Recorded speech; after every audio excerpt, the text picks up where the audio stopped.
Hello students, welcome to the first chapter of Fundamentals of Human Geography, which is Human Geography, Nature and Scope. I will be explaining this chapter into two parts.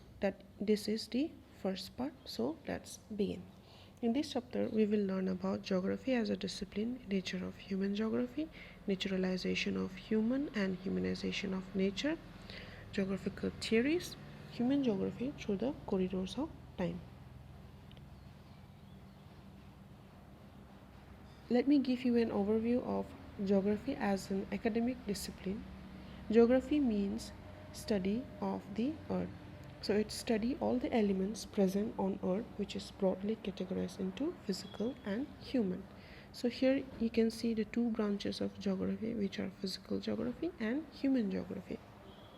I have discussed already about those branches in your class 11, if you could remember. Let me just go through it roughly once again. Physical geography, also called as physiography, focuses mainly on earth science, which aims to understand the physical problems and its issues of earth.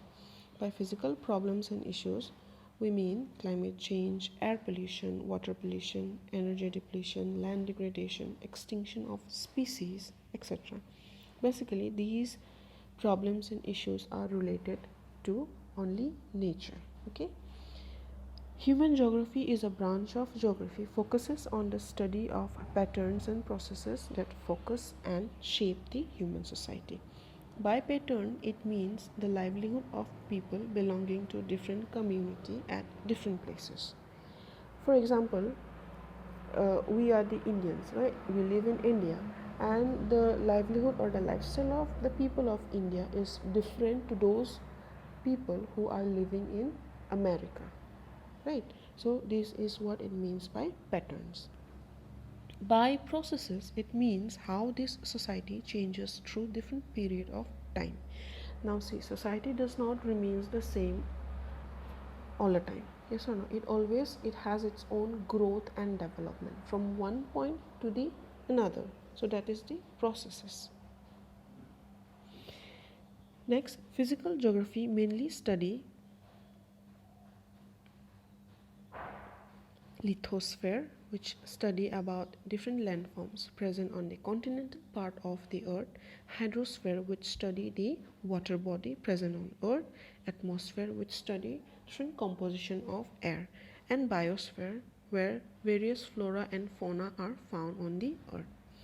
It also have subcategories like biogeography, which study the distribution of species and ecosystem, climatology, which study climate weather conditions over a period of time, meteorology, which study the atmosphere, focuses on weather processes and forecasting, environmental management, which study the management of interaction and impact of human activities on natural environment, geomorphology, which study the physical features present on earth. Okay.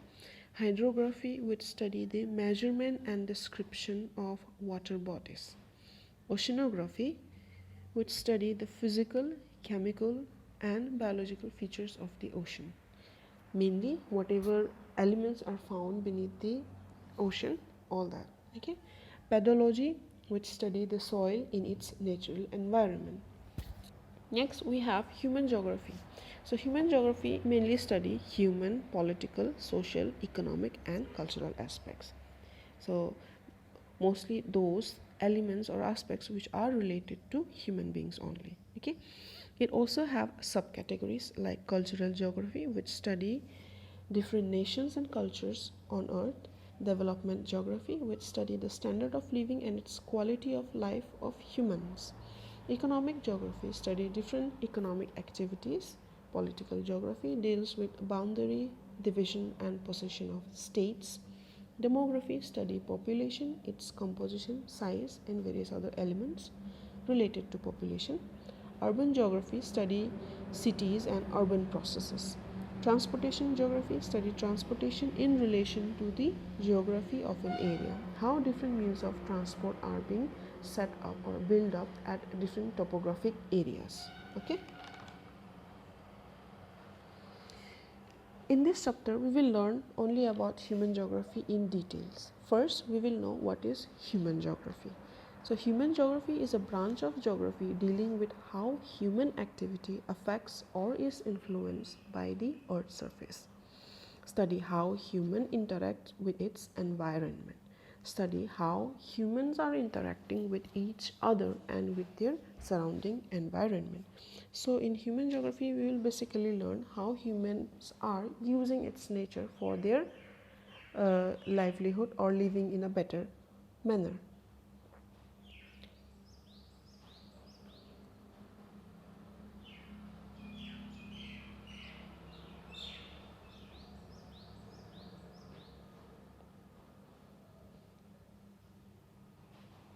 So from this picture we can see various acts of human beings while interacting with its surrounding environment or nature directly. From the first picture we can see that human beings are using solar energy for power generation. In second picture we can see cultivation on fertile soil with the help of technology.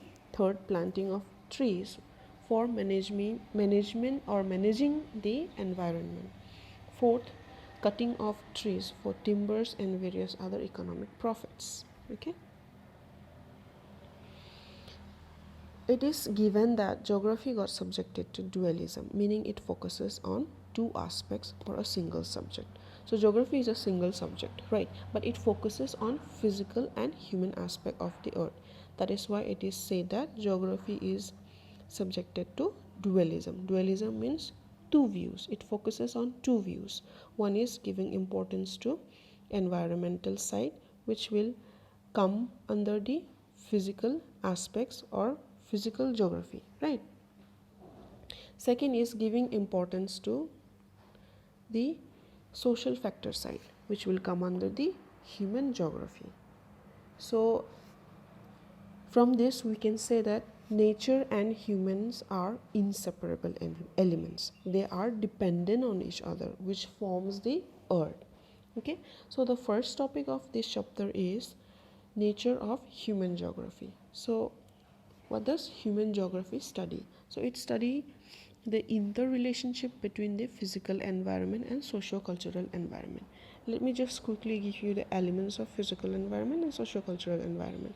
Elements of physical environment are landforms, soil, climate, water, natural vegetation, diverse flora and fauna, and many more. So whatever is related to nature will come under the physical environment. The elements of socio-cultural environment are houses, village, cities, road, rail network, industries, farms, ports, items of daily use, and many more. So under these, everything which are being built or created by human beings will come under socio-cultural environment. Okay. Here, interrelationship means how humans change or modify their physical environment, which helps them to live their life in a better way. Okay, means how they are changing the physical environment or extracting resources from the physical environment according to their needs and demands. Few of the examples of modifications are constructing buildings, how buildings are being built on deserted lands, and constructing bridges to an inaccessible areas, installing drainage or pipelines to transport liquid products to a long distance destination, cutting of trees for timbers, firewood, or for human settlements, planting of trees to check or prevent environmental degradations. So all these are a modified environment according to the needs and demands of human beings. So that's all for this session. We will continue in the next one. Thank you.